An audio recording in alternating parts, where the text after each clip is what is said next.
Bien, entonces, miren, el tema es muy amplio, les digo, son 42 años de trabajar en esto, entonces, pues me voy a permitir ir un poco rápido, considerando que ustedes conocen el lenguaje perfectamente, que han llevado las materias en la carrera, etcétera. Entonces, la exploración regional de depósitos minerales, bueno, en este caso de la charla tenemos como objetivos aspectos generales regionales sobre provincias metalogenéticas, primero, para ubicarnos en el contexto. El concepto franja favorable y distrito minero es un concepto muy importante cuando uno va a iniciar una exploración. Fundamentos que guían a los geólogos para descubrimiento de mineral. Ese también, pues bueno, son estrategias clave que las empresas utilizan. Y el contenido, a muy grandes rasgos, vamos a hablar de todo esto. Un poco de metalogenia y sus conceptos básicos, criterios de selección de franjas y distritos, que es lo más importante en este negocio, es ubicarse en el terreno correcto. De otra manera va uno a perder su dinero y su tiempo, tristemente, sin resultados.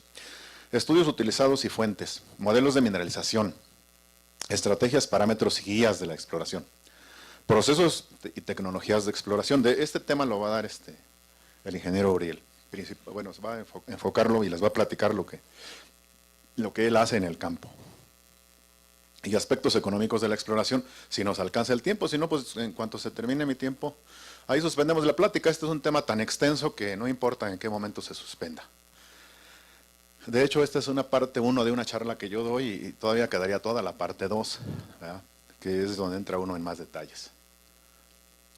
Bien, los conceptos básicos de metalogénesis que necesitamos todos comprender cuando iniciamos un trabajo en un negocio de estos, serían, por ejemplo, el ciclo de las rocas, la petrología que nos interesa a los que exploramos depósitos minerales, ¿verdad? Y la petrogénesis favorable. En el tiempo, y esto lo voy a ver un poquito más a detalle después. El tiempo geológico, necesitamos ser conocedores de las cartas geológicas, de ser buenos estratígrafos. No en todos los tipos de depósitos minerales, pero algunas tipologías es tan importante la estratigrafía como lo es para explorar petróleo o gas. Y bueno, evidentemente una herramienta tremenda es la geocronología por los fechamientos isotópicos. La tectónica de placas y las metalogénesis están íntimamente relacionadas. Para entender uno el concepto de franjas, pues es muy relacionado a los márgenes continentales. Entonces, márgenes continentales activos, ¿verdad? Los márgenes continentales pasivos son más propicios para petróleo y gas, y los activos para todo tipo de minerales. Y bueno, el concepto de provincia o metalotecto, franjas y distritos mineros. Bueno, entrando en un poco en el concepto de tiempo geológico, nosotros utilizamos las cartas geológicas igual que cualquier otra, y la estratigrafía. Lo estudiamos igual que cualquier otra disciplina de exploración. Y luego la geocronología también. Los sistemas isotópicos que utilizamos, bueno, son los mismos que utilizan en la mayoría de las disciplinas de petrología.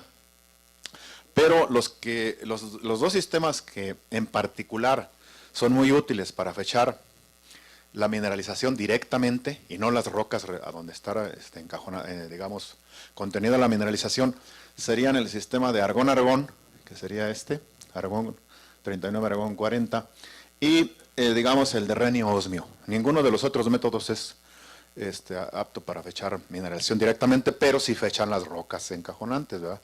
Todos los demás. Y otra cosa que quiero resaltar aquí, no voy a entrar en la carta geológica, pero quiero resaltar aquí que están muy relacionadas las épocas metalogenéticas a la carta geológica y por eso aquello de la estratigrafía. No todo el tiempo geológico es apto para minerales. En algunos casos no es necesariamente porque no se hayan producido, sino porque muchos depósitos que se formaron a profundidades someras en la corteza superior, esos depósitos ya se erosionaron para cuando, en muchas de las provincias, entonces hay gaps aquí, faltantes, ¿verdad? Y pues bueno, digamos aquí para los efectos de fechamiento, pues las biotitas, por ejemplo, las micas, las muscovitas son muy buenas para fechar. Digamos, cuando tenemos sericita relacionada directamente a la mineralización, pero como producto de alteración, se fecha con argón-argón, se saca su historia térmica y es muy precisa. Y bueno, los demás, por el decaimiento para la geocronología. Bien, decíamos que la tectónica de placas y la metalogénesis van muy ligadas. Entonces, aquí lo que, este tema ya lo vimos, pero lo que quiero resaltar es esta parte. Primero, que los metales y las franjas minerales favorables se encuentran relacionadas a márgenes continentales activos en zonas de subducción. Y segundo, bueno, que los magmas que se generan son infracorticales. Los magmas supracorticales no son favorables para casi ningún tipo de mineralización. Son infracorticales o tipo I. Y son, digamos, los que entre los cuales se encuentran las paragénesis fértiles.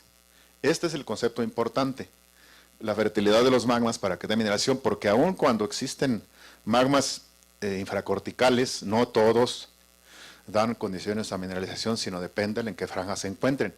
La mayoría, cuando está uno directamente del arco, bueno, aquí en los tres hay arcos, ¿no?, de diferente magnitud, pero el arco productivo es donde hay, digamos, un ángulo de la placa más bien bajo a moderado, porque, digamos, muy próximo a la zona de subducción, a la trinchera, el espesor de la corteza es menor y el espesor es sumamente importante para la diferenciación de los magmas y para que haya recolección de metales y esos metales se puedan concentrar en la corteza superior.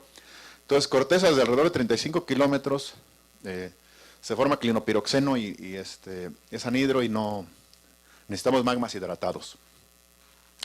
Las paragénesis, las petrogénesis de fértiles están relacionados a magmas en corteza gruesa de 40 a 50 kilómetros o más, ¿sí?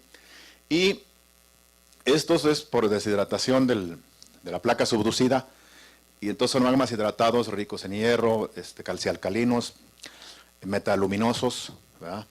Y muy hidratados. Entonces, cuando se libera agua, aunque tengamos espesores de corteza correctos y más alejados de la trinchera, con ángulos muy, digamos, planos de subducción de la placa, ya otra vez se forma granate, muy aluminoso, y ya no es fértil el magma. Entonces, este es el punto donde realmente existen los magmas, y aquellos que son de afinidad araquítica son particularmente fértiles. Nada más eso les comento. Bueno, ¿cuáles son los criterios de exploración que nosotros... por cierto, aquí verán que está mi correo electrónico. Entonces, cualquier pregunta que tengan, si no da tiempo de responderla aquí, de cualquiera de estos temas o de algún otro de lo que es la exploración y los yacimientos minerales, yo con gusto les respondo. Y siempre respondo en el mismo día, ¿eh? Entonces, si gustan hacer preguntas, pues aquí lo pueden anotar. Va a aparecer 2 o 3 veces más el correo. Bien, una cosa importante en la exploración de yacimientos minerales es que debemos entender, principalmente de los de tipo hidrotermal, que son los que exploramos principalmente en México, es realmente que hay ingredientes esenciales para que sean, digamos, condiciones favorables. El agua es una condición, por eso son hidrotermales, ¿verdad? Aguas térmicas o termales o calientes. El ion hidrógeno, mucha actividad del ion hidrógeno, que haya mucho sílice, muy abundante, que haya bastante alúmina, bastante azufre, hierro, y el metal de interés, que puede ser oro, cobre, plomo, zinc, níquel, plata, oro. En todos es común, estas son características comunes, y de la inmensa mayoría de los yacimientos hidrotermales, esos son los ingredientes básicos. Si llega uno en la exploración y detecta que hay deficiencia de 2 o 3 de ellos, ya la favorabilidad puede ser menor, ¿verdad? Y eso se detecta indirectamente porque uno no trata con los minerales primarios, es rara vez, ¿sí? La mayoría de las veces uno trata con los productos oxidados, entonces hay que, de los productos oxidados, y en base a geoquímica de pH, H, etcétera, uno puede determinar si realmente existe hierro, azufre, etcétera, ¿verdad? Y eso es relativamente sencillo para la gente entrenada. Otro factor importantísimo es en la concentración o Clarke de los metales por medio de la corteza terrestre, ¿verdad? ¿Cuántas veces se requiere para que se vuelva un yacimiento de interés económico? Eso se denomina Clarke. Entonces, esta es la concentración mínima para que sea costeable. Entonces, esto nos habla de la eficiencia de los procesos. Los procesos para poder formar un yacimiento de plata tienen que ser muy eficientes, por eso la plata es muy escasa en casi todo el mundo, excepto en México y en Perú. y en algunos lugares muy particulares de otros continentes, pero muy pequeños. Pero, por ejemplo, observen el cobre y el oro, no tienen que ser tan eficientes los procesos para que se formen. Eso es algo que en la exploración se debe tomar mucho en cuenta. No por nada la gran mayoría de las empresas extranjeras que vienen a explorar, de todos los países que vienen a explorar a México, a Perú, a Sudamérica, o donde sea, ellos se enfocan mucho a cobre y a oro, porque además tienen muy buen valor. Bien. Bueno, los modelos de yacimientos, ¿cuáles son las principales tipologías de yacimientos hidrotermales que nos interesan a las empresas de metales preciosos y metales básicos? Bueno, los pórfidos cupríferos que contienen estos metales son los principales, ¿verdad? Son los más grandes, muy abundantes y muy recompensantes para cualquier, digamos, inversión que se realice en exploración. Evidentemente, entre mayor inversión haya, mayor puede ser la recompensa. Poca inversión no necesariamente va a rendir el fruto. Los de tipo skarn, que están relacionados a ambientes de tipo pórfido también, y reemplazamiento en calizas, estos ya son polimetálicos. Los epitermales de alta sulfurización, de sulfurización intermedia, de baja sulfurización, perdón, y vetas de oro y plata, ¿verdad? De metales preciosos principalmente. Los tipo Carlin, de oro, que son generalmente yacimientos diseminados de gran tamaño e importancia. Los volcanogénicos o sulfuros masivos volcanogénicos o volcanogenic massive sulfides, y los SEDEX, ¿verdad? Sedimentary exhalative. Y también en este grupo, aunque no es necesariamente del mismo tipo, pero son filiales, serían los Mississippi Valley Type, o tipo Mississippi Valley. Estos son principalmente de metales básicos con poca plata. Y los yacimientos orogénicos, ¿verdad? Donde son principalmente de oro, oro diseminado, estructuralmente controlado. Y los, digamos, es otra familia de relacionados a intrusiones, que son los Iron Oxide Copper Gold, o óxidos de hierro, cobre y oro, ¿verdad? Estos depósitos también en últimos años han cobrado alguna importancia como tipología, son muy ricos en hierro, son masas de magnetita o de hematita que contienen buen oro o cobre. Bien, los pórfidos cupríferos vienen siendo los depósitos más valiosos del mundo. Aquí tenemos una vista de un tajo en el distrito de los Bronces en Chile. Les voy a hablar un poquito más de los bronces en un momento. Pero fíjense, las márgenes continentales activos cómo son importantes para la concentración de los pórfidos cupríferos, tanto de cobre molibdeno como de cobre oro. Son dos tipos, digamos, contrastantes. Los de cobre oro se relacionan más a arcos insulares, ambientes de arco insular, y los de cobre molibdeno a arcos continentales. ¿Ya? Miren, digamos, aquí destacan, por ejemplo, el Teniente, el Indio, que es de oro, Chuquicamata, Yanacocha, que es de oro, Pueblo Viejo, que es oro, y todos esos que son de cobre molibdeno o cobre oro. Porque aquí también hay terrenos oceánicos continentalizados, entonces hay de los dos, cobre oro y cobre molibdeno. De hecho, Bingham, por ejemplo, es cobre molibdeno porque está ya muy al interior del continente, está en corteza completamente continental. Y bueno, en el caso de Indonesia, hay algunos gigantes como Grasberg, Batu Hijau, que también contiene oro, ¿sí? Grasberg es cobre molibdeno, oro, Porgera y algunos otros de aquí. Esta zona, digamos, es más o menos significativa del sureste asiático. Miren, les decía que les hablaba del distrito de los Bronces, Río Blanco, los recursos. Aquí, digamos, tenemos 8 centros de mineralización, es un megadepósito, de esos que son casi únicos en el mundo.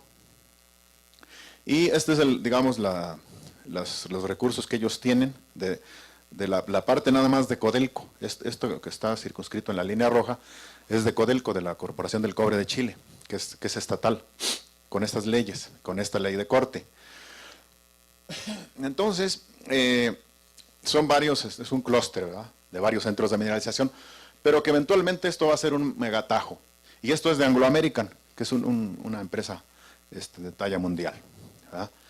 Esta parte apenas hace algunos años se la tuvo que ceder Anglo American a Codelco, porque Codelco tenía los derechos. Pero en ese tiempo Anglo American descubrió otro depósito en esta parte que se llama el sulfato, y ese es muy rico y muy grande. O sea que prácticamente casi duplica los recursos del distrito. Estas cifras a lo mejor a muchos de ustedes no les dan gran idea, pero lo único que sí les comento, que en esta parte de Codelco, ¿sí?, se tienen, digamos, esto equivale a alrededor de 100 millones de toneladas de cobre fino metálico. 100 millones de toneladas de cobre fino. En algunos yacimientos mexicanos ya los quisiéramos de mineral, no de cobre fino, ya refinado. ¿Sí? Bueno, y si juntamos los dos, la parte de Anglo American, en un solo distrito, con varios centros de mineralización, los tajos estos lo único que significan son pushbacks, que es donde están las leyes más ricas, y económicamente es lo primero que hay que minar, pero todo tiene cobre. Cobre molibdeno en este caso. En este distrito hay alrededor de 15 fases de intrusiones porfídicas, algunas de ellas fértiles, no todas, y igual otros tantos de brechamientos, vetilleos, stoneworks. Entonces es una roca que ha sufrido una historia bastante compleja, tectónica, y está en el frente de la cordillera de los Andes, muy cerca de Santiago de Chile, al norte como unos 40 kilómetros. Incluso aquí hay otro depósito, nada más que hay un glaciar que no los deja explotarlo.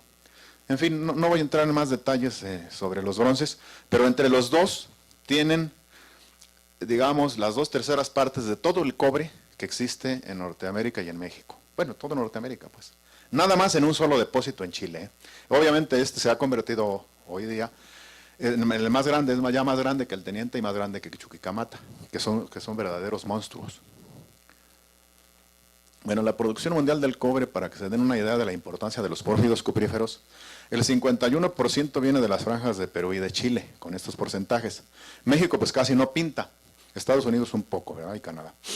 Aquí lo importante es que aún con que México nada más contiene el 1%, tiene un megadepósito que es Cananea.